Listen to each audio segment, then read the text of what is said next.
अच्छा, एक luxury safety pin, एक गुस्से से भरी टीचर और मेट्रो में हुई जबरदस्त लड़ाई, इन तीनों में भला क्या कनेक्शन हो सकता है?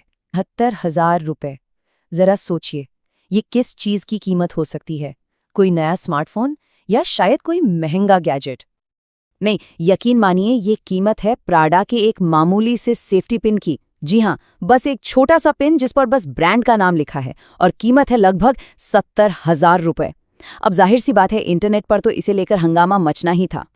सोशल मीडिया पर लोगों का गुस्सा साफ दिख रहा था। जैसा कि एक यूजर ने सीधा सीधा लिख दिया, अंधाधुंध लूटमार भाई। ये कमेंट दिखाता है कि आम लोगों के लिए ऐसी कीमतें सिर्फ मार्केटिंग का खेल नहीं, बल्कि एक तरह की, कह सकते हैं, खुली लूट है। और देखिए, ये कहानी सिर्फ लग्जरी ब्रांड्स तक ही नहीं है। सुप्रीम कोर्ट ने भी मल्टीप्लेक्स में खाने पीने की चीजों की मनमानी कीमतों पर सवाल उठाया।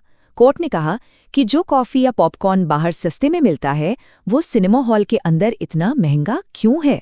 मतलब साफ है कि कीमतों को वाजिब रखना जरूरी है।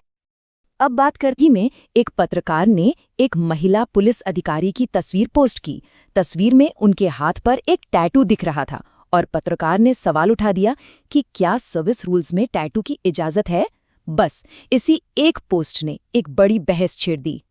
इस पर लोगों का रिएक्शन भी बड़ा मजेदार था। एक ने लिखा, पूरा सिस्टम ही भ्रष्ट है, लेकिन इस बूमर को एक टैटू की चिंता है। कि ये घटना देखें, एक सरकारी डॉक्टर, उन पर आरोप लगा कि वो ड्यूटी के वक्त अपना प्राइवेट क्लिनिक चला रहे थे और इसी बीच एक मरीज की मौत हो गई। इस दुखद घटना के बाद तो हंगामा हो गया। कुछ एक्टिविस्ट ने उन पर स्याही फेंक दी। हाँ, पुलिस ने अब मुख्य आरोपी को गिरफ्तार कर लिया है, लेकिन ये घटना प्रोफेशनल ड्यूटी और लोगों के गुस्से के बीच के तनाव को साफ साफ दिखाती है। एक ऑनलाइन बायोलॉजी क्लास चल रही थी। तभी एक स्टूडेंट ने कमेंट किया, मुझसे शादी कर लो, मेरी बीवी बन जाओ। ये एक बहुत ही अनुचित कमेंट था, लेकिन इस पर जो टीचर का जवाब आया वो किसी ने सोचा भी नहीं था। मेहरारू बंद तो जाएंगे, लेकिन याद रखना, बैंक तुम्हारा कुल जमीन जायदाद सब अपने नाम करवाएंगे, तुम्हारा किडनी निकलवाएंगे, तुम्हारा दिल बेचवाएंगे, तुम्हारा अमाशय अग्नाशय, ठीक है, यकृत लीवर सब बेच बाच के ना हम दुबई निकल जाएंगे हबीबी के पास। तो मेहरारू बंद तो जाएंगे, लेकिन छोड़ेंगे नहीं। होल बीच का ये वीडियो सच में परेशान करने वाला है। इसमें कुछ भारतीय टूरिस्ट विदेशी महिला टूरिस्ट को बिना उनकी इजाजत के छू रहे हैं और उनके साथ सेल्फी ले रहे हैं। और जब उन्हें पता चला कि कोई उन्हें रिकॉर्ड कर रहा है, तो उनका रवैया और भी ज्यादा आक्रामक हो गया।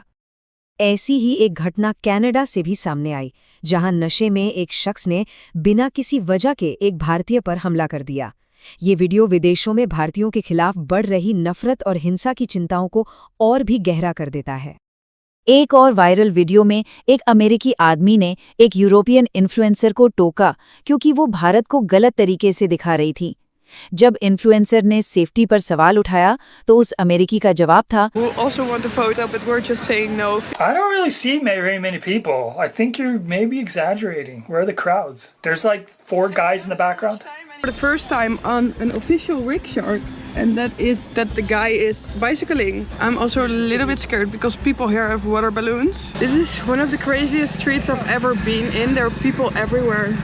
Laying. I literally don't see anybody. What is she talking about? There's people everywhere. There's one guy sleeping on a bench. It is really scary here. The spice market is closed. She's like, it's really scary. It's just another Indian street. Nothing scary about it. You're being dramatic for clicks and views. The last 2 days, really weird things happened. There's just a guy with a gun. Yeah, that's a cop. Kind of normal. Police people have guns. Like Europeans and they're so sheltered, bro. Yeah, cops have guns. In a lot of countries, cops walk around with assault rifles because you're not in Switzerland. और आखिर में चलिए कुछ और viral कहानियों पर एक तेज नजर डालते हैं जो ट्रेंड में रहीं। क्रिस्टियानो रोनाल्डो ने हाल ही में एक पॉडकास्ट में 2 बड़ी बातें साफ की। पहली, वो अरबपति तो हैं, लेकिन ये खबर बहुत पुरानी है, वो ये मुकाम कई साल पहले ही हासिल कर चुके हैं। और दूसरी, वो ये बिल्कुल नहीं मानते कि मेसी उनसे बेहतर खिलाड़ी हैं। दिल्ली मेट्रो का तो क्या ही कहना, वहां से एक और वीडियो आया। बेचने के तरीके पर एक छोटी सी बहस इतनी बढ़ गई कि लड़ाई हो गई। एक आदमी बस अपना पैर अपने ही घुटने पे रखकर बैठा था और बस इसी बात पर झगड़ा शुरू हो गया। ये एक डरावना वीडियो है। इसमें एक अम्यूजमेंट पार्क का ऑपरेटर नशे में धुत होकर बहुत ही खतरनाक तरीके से झूला चला रहा है। ये जो लड़का है ये इसने गांजा पी रखा है और इसने क्या कहते हैं ये गाने सुन रहा है ईयरफोन लगा के और 1 घंटा हो गया चलाते चलाते बंद नहीं कर रहा। ये हमारी फट रही है। ओ भैया प्लीज, ओ भैया बंद कर दे। इस पर एक यूजर ने कमेंट किया, भारत में इन झूलों के लिए सख्त नियमों की जरूरत है, इससे पहले कि किसी को गंभीर चोट लगे। तो ये सारी कहानियां देखने के बाद एक बड़ा सवाल मन में आता है, आज के इस दौर में जहां हर चीज हर पल रिकॉर्ड हो रहा है, क्या हम सच में ज्यादा जिम्मेदार बन रहे हैं या फिर हम बस एक बहुत बड़ी ऑडियंस के लिए एक परफॉर्मेंस दे रहे हैं? जरा सोचिएगा।